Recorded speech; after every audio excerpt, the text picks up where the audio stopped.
Hi, I'm Linda Braham-Cookle, Head of Policy and Practice Development at Quorum Voice, and this is a summary of 10,000 Voices, the views of children in care on their well-being, the latest report from Quorum Voice and the Rees Centre at the University of Oxford.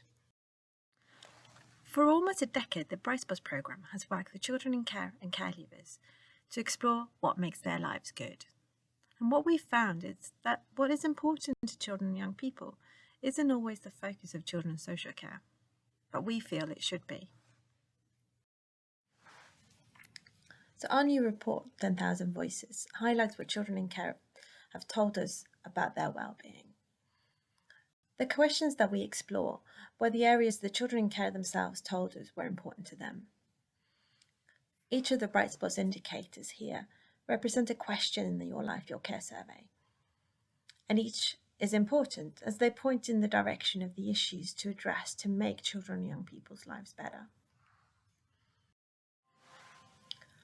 Although there's often a focus on the additional challenges that care experienced children and young people face, the Brightspot findings show that many do well. Since we started the surveys back in 2015, we've consistently found that many children and young people write positively about their experiences of being in care. 83% reported that life is getting better. Compared with the general population, a larger percentage of children in care felt safe where they lived,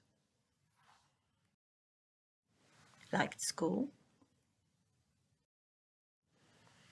and felt the adults that they lived with took an interest in their education. There are standard questions that researchers have used for many years to measure the subjective well-being of both children and adults.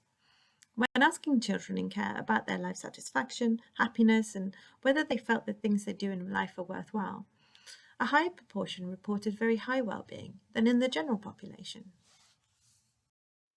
However, some children and young people still struggle, and there are areas where they do worse than their peers in the general population. Whilst a higher proportion reported very high well-being compared to their peers in the general population, a larger percentage of young people also rated their life satisfaction, happiness, and feeling that the things they did in life were worthwhile as low. By the teenage years, 1 in 6 reported overall low well-being.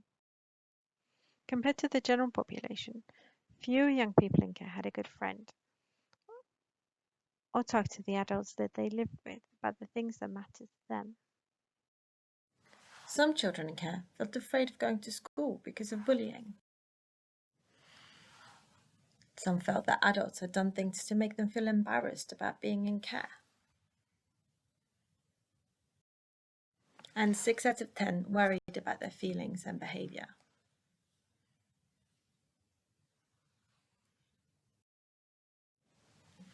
All the things that we ask about in the Your Life, Your Care survey are important to children in care's well-being. But our analysis showed that some things were more strongly associated with well-being. These will be particularly important to focus on in order to make children in care's lives good. For all children and young people, having good friends and trusting and supportive relationships was really important, and this included trusted carers and social workers. Liking school influenced well-being for all age groups, and feeling safe and settled where you live was also important. Seeing mothers, fathers, and brothers and sisters as often as children and young people wanted was highlighted by all the age groups. The youngest children wanted to have trusting relationship with carers who noticed their feelings and didn't shout. For the older age groups, having trusted adults, as well as opportunities to be trusted, was associated with well-being. While relationship with carers was also really important for the older young people, the support gained from friends came to the fore, especially being able to do the same thing as their peers. Younger children were asked different questions, and for them, having fun at the weekend mattered. A larger percentage of the younger children felt afraid to go to school because of bullying, compared to the older young people. And teenagers with low well-being often struggled with worries about feelings and behaviours. Girls in particular were unhappy with how they looked. Nearly half of the youngest children didn't feel the reasons they were in care had been fully explained, whereas for the older age group, involvement in decision making and practicing life skills was associated with well-being.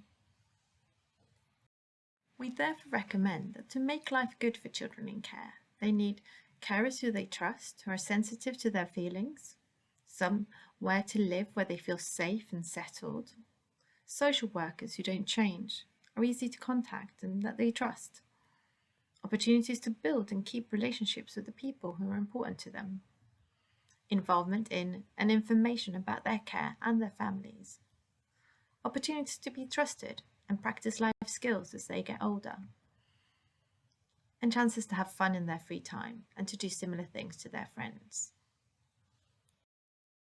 Our findings clearly showed the importance of not treating all children in care as if they're the same.